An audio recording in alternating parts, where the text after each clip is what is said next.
오늘 우리가 볼 말씀은 사무엘상 20장 40절부터 42절까지입니다.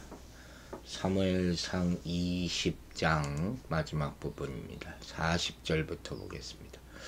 요나단이 그의 무기를 아이에게 주며 이르되 이것을 가지고 성읍으로 가라 하니 아이가 가매 다윗이 곧 바위 남쪽에서 일어나서 땅에 엎드려 3번 절한 후에 서로 입맞추고 같이 울되 다윗이 더욱 심하더니 요나단이 다윗에게 이르되 평안히 가라.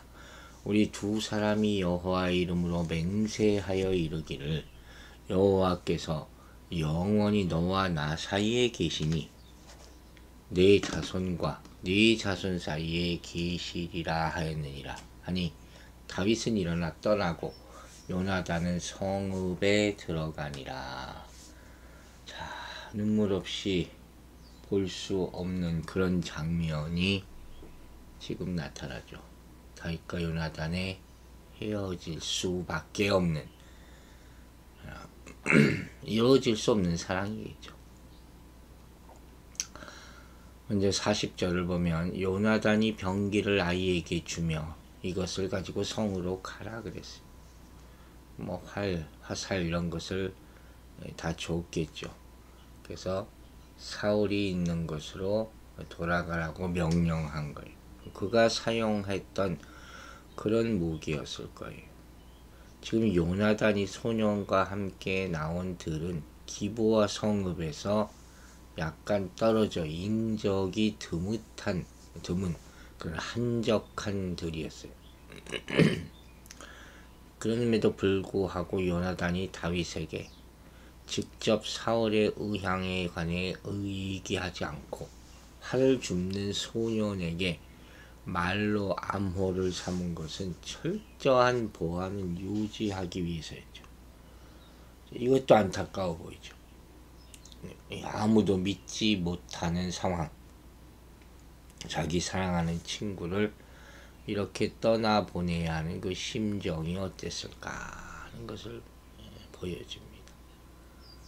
그만큼 지금 다윗을 죽이려는 사울의 의지가 강하다는 거예요. 그러니까 다윗과 요나단이 미리 약속한 바가 있잖아요. 요나단이 어린 소년에게 화살이 멀리 내 앞쪽에 있다고 말할 때는 즉시 그곳을 떠나서 도망해야 했다 그랬잖아요. 그런 약속들이 지금 현실로 다가온 거예요. 근데 지금 약속한 것과 달리 요나단은 소년을 먼저 성읍으로 돌려보냅니다. 뭐 당시 이같이 주인의 명에 따라 시종 같은 소년이 먼저 돌아가는 것은 뭐 흔히 있는 일이었기 때문에 이 아이는 뭐 아무 의심 없이 돌아갔을 거예요. 근데 실제로 그 이유는 뭐겠습니까? 다윗과 홀로 작별 인사를 나누기 위해서 그랬던 거예요. 도저히 한 번이라도 보지 못하고는 헤어질 수가 없었다는 것이죠. 그 모습이 41절부터 나오죠.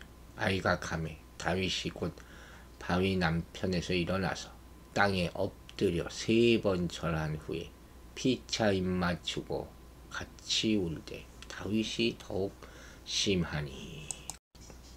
이제 소년을 보낸 요나단이 다윗과 만나게 되죠. 뭐 이렇게 둘이 만나서 이야기할 것이었다면 요나단이 뭐 굳이 활을 쏘고 뭐 소년에게 말하는 것을 통해서 아무도 모르게 다윗에게 신호를 보낼 필요까지가 뭐가 있겠냐 생각할 수 있겠죠. 그래 앞서 말했듯이 사울이 다윗을 죽이기로 결심한 것이 드러날 경우 다윗과 요나단이 대면할 계획은 원래 없었어요. 이게 요나단이 다윗을 그냥 보내기가 너무 아쉬웠던 거예요. 서두에서 얘기했듯이. 그리고 다윗은 요나단을 향하여 왕에게 하는 것처럼 땅에 엎드려 3번 절합니다. 이 모습은 형식적인 예우가 아니라 위기 상황에서 목숨을 구해준 것에 대해 진심에서 우러난 감사와 깊은 사랑의 표시죠.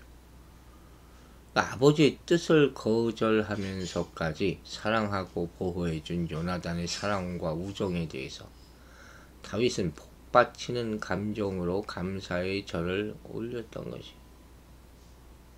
아마 눈물을 흘리면서 절을 했겠죠. 뭐 비명을 질렀을 수도 있죠. 근데 그간의 생각이 아주 주마등처럼 떠오르면서 지나갔겠죠. 참 가슴 아픈, 이루어지지 못한 그런 우정이죠. 그리고 나서 둘이 서로 입을 맞췄다 이렇게 나오죠. 이 입맞춤이라는 것은 보통 만남의 기쁨이나 이별의 슬픔을 나타내는 인사죠. 라반이 그의 손자들과 이별할 때도 이런 입맞춤을 했다고 나오고, 바울도 에베소 성도들과 이별할 때 입을 맞췄다. 뭐 볼이나 머리나 이마나 이런 데 입맞춤을 한 거겠죠. 같이 운 거예요, 얘들아. 같이. 다윗이 더욱 심하게 울었다 이런 표현이 나와요. 아마 앞으로 닥쳐올 시련도 시련이겠지만 당장 그 절친했던 친구인 요나단과 기억도 없는 이별을 하게 되는 것을 생각하면 슬픔이 복받쳤을 거죠. 가정을 뒤로 떠나야만 하는 자신의 처지, 그것도 서럽고, 또 사울왕과 원수가 돼서 도망쳐야 되는 기구한 운명 생각하면 두렵기도 하고, 얼마나 복받쳤겠습니까? 아직 나이도 어려요. 그런데 이런 인생의 어려움을 당해야 하는 것, 그 얼마나 슬프고 얼마나 괴로웠을까. 이런 인생도 있습니다. 다윗 왕 하지만 다윗 개인으로 보는 인생의 여정은 정말 험난했던 사람이에요. 그걸 우리가 알고 이 사무엘서나 시편이나 이런 것들을 봐야 되는 거예요. 그가 얼마나 복잡단단한 인생을 살아왔는가, 죽을 고비를 얼마나 많이 넘겼는가. 그러니까 이런 다윗의 울음에는 그런 의미가 복합적으로 담겨져 있었을 것이라는 것이죠. 우정을 나누기 가장 어려운 상대였을 사울의 아들, 그와 이토록 깊은 우정을 나누고 언약까지 맺었는데 이제 그 친구와 기약 없이 헤어져야 하는 그 운명에 대한 슬픔 얼마나 컸겠습니까? 또 자신이 사울에 대해서 어떤 악한 일도 한 일이 없는데 뭐 왕을 뺏으려고 뭘 하긴 했어요? 반역을 꾀하긴 했습니까? 아무 죄도 짓지 않았는데 이렇게 도망자의 신세가 되고 미움을 받아야 한다니, 그리고 떠나야 된다니까, 그 억울함 때문에도 또 슬픔을 느꼈을 것이죠. 자, 사울은 이때 어떤 생각을 했을까? 아마 이스라엘을 자신의 왕국으로 여기며 그것을 아들 요나단에게 계승하려고 했을 거예요. 뭐 당연히 생각했겠죠. 그런데 우리가 여기서 이걸 느껴야 돼요. 이와 같이 세상에서 추구하는 사랑은 되게 혈연관계를 벗어나지 못하는 자기중심적인 사랑이라는 한계를 지니고 있다는 거예요. 누구나 그래요. 이게 과연 하나님이 원하시는 참된 사랑이냐 물어본다면 그렇지 못하다는 거예요. 요나단은 반면에 아버지의 뜻을 거스르면서까지 다윗을 아끼고 사랑합니다. 이 모습을 보면서 우리 성도들은 뭘 느껴야 되냐? 바로 예수 그리스도의 사랑이죠. 예수 그리스도의 십자가를 통해 드러난 하나님의 초월적인 사랑이라는 게 있잖아요. 그걸 경험한 사람이 그리스도인이에요. 이런 사람들은 자기 중심적인 사랑이라는 것을 뛰어넘어야 돼요. 그 넘는 결과가 뭡니까? 다른 지체를 자기 몸처럼 사랑하는 것이죠. 이웃사랑의 모습이 나타나지 않은 그리스도인은 가짜예요. 우리가 수요 예배를 통해서 지금 성찬의 의미를 보고 있지 않습니까? 거기서 가장 중요하게 여기는 게 뭐라 그랬어요? 하나됨이에요. 성찬은 나의 경건만을 따지는 게 아니에요. 물론 그게 기본이고 그 결과로 하나됨이 나타나야 돼요. 그걸 못해서 고린도 교인들이 바울에게 혼나고 있는 것이죠. 여러분, 요나단은 아버지의 뜻을 거스르면서까지 다윗을 아끼고 사랑합니다. 이처럼 성도는 그러한 사랑을 실천할 수 있어야 된다는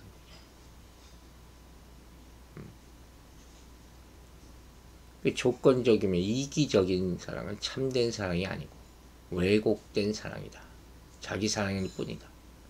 그래서 주님의 참된 사랑을 경험하고 실천하기를 원한다면 마태복음 10장 30절부터 나오는 세상의 화평이 아닌 검을 주러 오셨다 하는 주님의 말씀을 기억하고 이해해야 되는 거예요.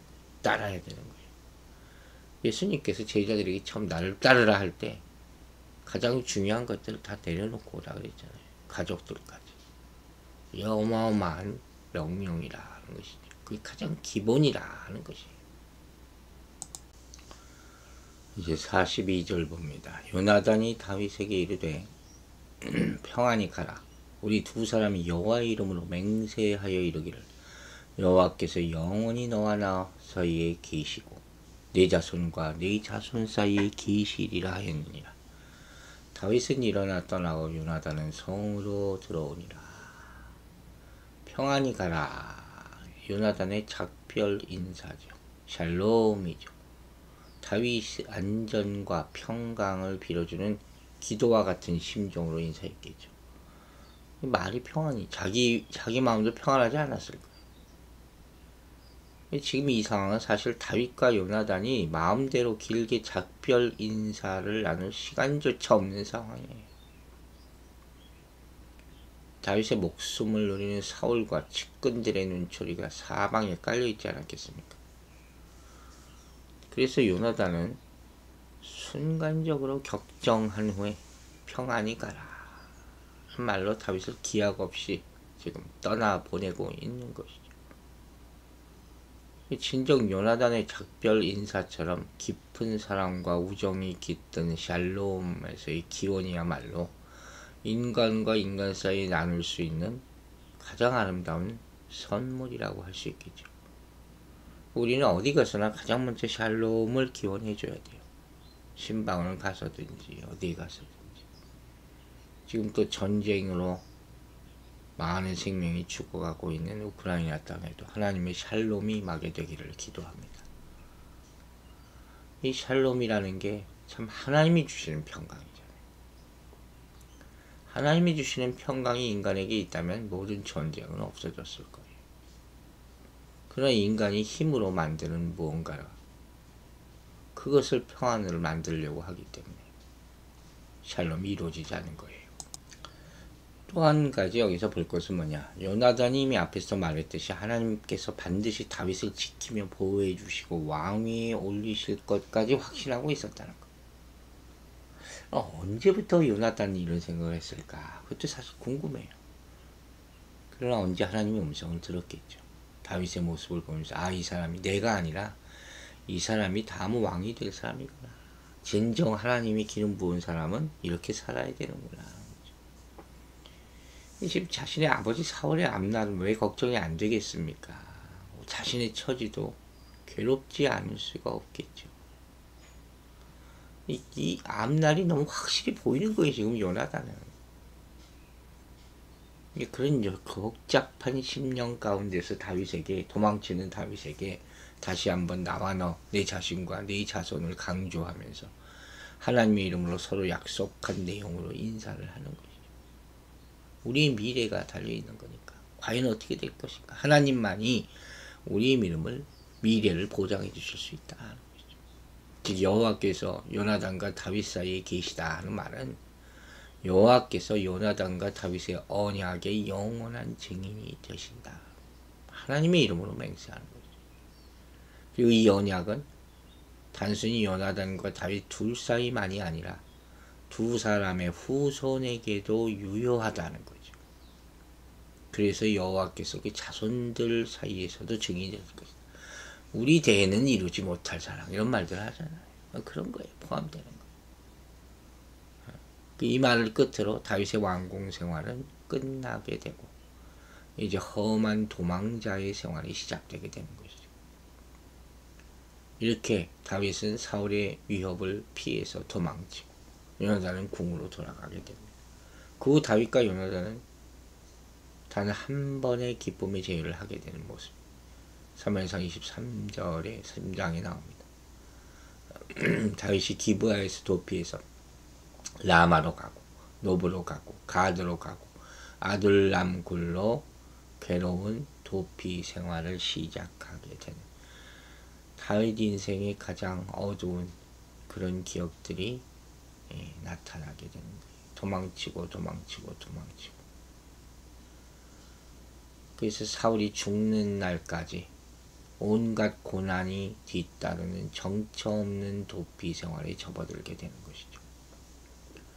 한편 다윗과 요나단이 길보아 전투에서 붙인 사울과 함께 전사하기 전에 황무지 숲풀 속에서 잠시 상면한 일 23장이라고 그랬죠.